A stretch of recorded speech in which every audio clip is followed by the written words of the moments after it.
নমস্কার সবাইকে।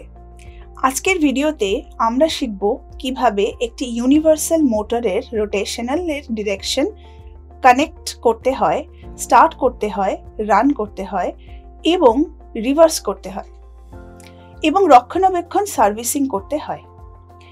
এই ভিডিওর শেষে আপনি সক্ষম হবেন একটি ডিওএল স্টার্টারের মাধ্যমে সাপ্লাইয়ের সাথে একটি ইউনিভার্সাল মোটর কানেক্ট করতে, স্টার্টার এবং মোটর চালু করতে, রোটেশনের ডিরেকশন রিভার্স করতে, নেম প্লেটের বিবরণ পড়তে এবং ব্যাখ্যা করতে পরিদর্শন করুন এবং শর্তগুলি নিশ্চিত করুন। ত্রুটিগুলি ডিসম্যান্টল পরীক্ষা এবং সংশোধন করুন। আসুন এই অনুশীলন করার জন্য প্রয়োজনীয় টুলস, ইকুইপমেন্ট এবং মেশিনারি সংগ্রহ করি। Insulated cutting pliers, screwdriver, double-ended spanner set, measure, test lamp, ohm meter or multimeter, tachometer, universal motor, DOL starter, ICDP switch, multi-strand PVC copper cable, bare copper wire, electrician toolkit, cold chisel, wooden mallet, bearing cooler,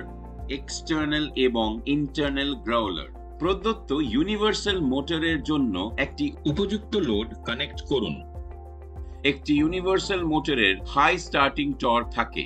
load ছাড়াই motor একটি বিপজ্জনকভাবে high স্পিডে পৌঁছায়, যার ফলে ক্ষতি হয়। সাধারণত flat belts এর মাধ্যমে লোড করার ব্যবস্থা করবেন না, যা রানিং এর সময় পিছলে যেতে পারে। লোড হিসাবে ডাইরেক্ট ড্রাইভস বা ভি বেল্ট ড্রাইভস সাজান। প্রদত্ত ইউনিভার্সাল মোটরের রেটিং অনুযায়ী আইসিডিপি সুইচ, কেবলস, ফিউজ এবং স্টার্টারের সঠিক রেটিং নির্বাচন করুন। স্টার্টার কভার খুলুন, কানেকশন খুঁজে বের করুন এবং motor current rating overload relay set করুন। সঠিক ফ্রেম, আর্থ কানেকশন সহ সার্কিট ডায়াগ্রাম অনুযায়ী মোটর কানেক্ট করুন। মোটর স্টার্ট করার আগে সঠিক লোড অ্যারেঞ্জমেন্ট পরীক্ষা করুন। আইসিডিপি সুইচ অন করুন এবং স্টার্টারের অন বোতাম টিপুন। ডিওআর পর্যবেক্ষণ করুন এবং নিচে এটি রেকর্ড করুন। একটি ট্যাকোমিটার দিয়ে স্পিড পরিমাণ করুন এবং নিচে রেকর্ড করুন। একটি ইউনিভার্সাল মোটরের স্পিড লোডের ওপর নির্ভর করে। ট্যাকোমিটারের রেঞ্জ নির্ধারণ করার সময় প্রথমে একটি হাই রেঞ্জে সেট করুন এবং তারপরে সুটেবল মেজারেবল ভ্যালু অনুযায়ী রেঞ্জটি নামিয়ে আনুন। স্টার্টারের স্টপ বোতাম দ্বারা মোটরটি বন্ধ করুন। আইসিটিপি বন্ধ করুন এবং ফিউজ খুলে নিন। রোটেশনের ডিরেকশন পরিবর্তন করুন। সাধারণত ইউনিভার্সাল মোটরের ডিওআর নির্মাতারা দ্বারা একদিকে ডিজাইন করা হয়। এই ধরনের ক্ষেত্রে রোটেশনের ডিরেকশন পরিবর্তনের ফলে হাই স্পার্কিং, ইনক্রিজড হিটিং এবং মেশিনের ফেলিয়ার হবে। যদি মোটরের রোটেশনের ডিরেকশন রিভার্সিং করার প্রয়োজন হয়, তাহলে ফিল্ড বা আর্মেচার টার্মিনাল পরিবর্তন করুন। Compensated universal motor amateur terminals পরিবর্তন করার সময় কম্পেনসেটিং ওয়াইন্ডিং টার্মিনাল গুলিও পরিবর্তন করুন। মোটরের ডিরেকশন রিভার্স করতে আপনাকে ফিল্ড ওয়াইন্ডিং বা আর্মেচার ওয়াইন্ডিং এর কানেকশনগুলিকে রিভার্স করতে হবে। ফিল্ড ওয়াইন্ডিং কানেকশনগুলি রিভার্সিং করা সাধারণত সহজ এবং নিরাপদ। যে কোনো টু ফিল্ড ওয়াইন্ডিং টার্মিনালস এর কানেকশন অদল বদল করুন। এখন মোটরটি চালু করুন এবং আরপিএম এ রোটেশনের ডিরেকশন এবং স্পিড পর্যবেক্ষণ করুন। মোটরের নেম প্লেটের বিশদ নোট করুন এবং ট্যাবুলেশনে দেখানো কমপ্লেইন কার্ড লিখুন। মোটরটি ভিজুয়ালি পরিদর্শন করুন এবং ট্যাবুলেশনে ত্রুটিগুলি রেকর্ড করুন। কমপ্লেইন কার্ডটি পড়ুন এবং সমস্যার জায়গাটি নির্ণয় করুন। কন্টিনিউটি, ওপেন সার্কিট এবং ইনসুলেশন রেসিস্টেন্স পরীক্ষা করুন এবং ট্যাবুলেশনে ভ্যালুগুলি লিখুন।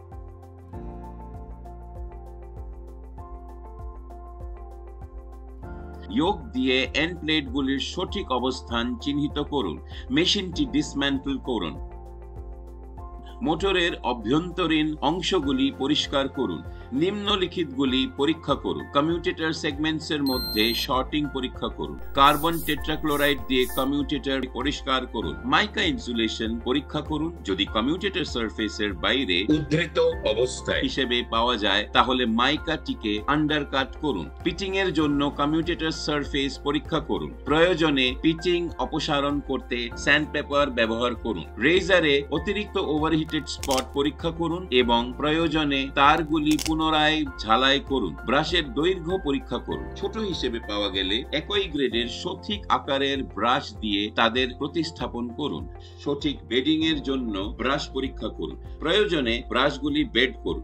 নতুন ব্রাশটি ঢোকান এবং কমিউটেটরের চারপাশে র্যাপড গ্লাস পেপার ব্যবহার করে কমিউটেটরের কার্ভ এন্ডটিকে শেপ দিন এবং ব্রাশের ওপর হালকা চাপ দিন। প্লে বা ক্ষতির জন্য বিয়ারিং পরীক্ষা করুন। ক্ষতিগ্রস্ত বা ত্রুটিপূর্ণ বিয়ারিংটি একই স্পেসিফিকেশন যুক্ত নতুন দিয়ে প্রতিস্থাপন করুন। যদি আগের বিয়ারিংটি ভালো হয় তাহলে বিয়ারিংটি পরিষ্কার করুন এবং প্রস্তুতকারকের দ্বারা অনুমোদিত গ্রিজ দিয়ে বিয়ারিংটি পুনরায় প্যাক করুন। ব্রাশ টেনশনস পরীক্ষা করুন এবং প্রয়োজনে এটি অ্যাডজাস্ট করুন। আগের পরীক্ষাগুলি সম্পাদন করুন এবং ট্যাবুলেশনে ফলাফল লিখুন। বর্তমান পরীক্ষার ফলাফল আগেরগুলোর চেয়ে ভালো হওয়া উচিত। তা না হলে সমস্যা থাকা জায়গাটি তদন্ত করুন এবং ঠিক করার চেষ্টা করুন। মোটরের আর্থ কানেকশন, স্টার্টার এবং সুইচ পরীক্ষা করুন এবং প্রয়োজনে সেগুলি ঠিক করুন। আংশিক লোড সহ মোটরটি চালু করুন এবং এর পারফরম্যান্স পরীক্ষা করুন। মোটর টেম্পারেচার, নয়েজ এবং ভাইব্রেশনস এর অযাচিত বৃদ্ধি পরীক্ষা করুন। প্রয়োজনে ট্রাবল শুটিং চার্ট অনুসরণ করে ত্রুটি যাচাই করুন।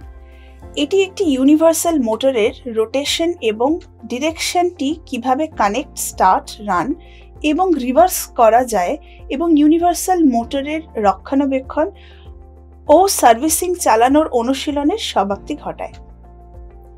আশা করি এখন আপনি সক্ষম হবেন একটি ডিওএল স্টার্টারের মাধ্যমে সাপ্লাইয়ের সাথে একটি ইউনিভার্সাল মোটর কানেক্ট করতে এবং মোটর চালু করতে, রোটেশনের ডিরেকশন রিভার্স করতে, নেম প্লেটের বিবরণ পড়তে এবং ব্যাখ্যা করতে, পরিদর্শন করুন এবং শর্তগুলি নিশ্চিত করুন, ত্রুটিগুলি ডিসম্যান্টল করতে, পরীক্ষা করতে এবং সংশোধন করতে। ধন্যবাদ। আপনার সাথে পরবর্তী অনুশীলনে দেখা হবে।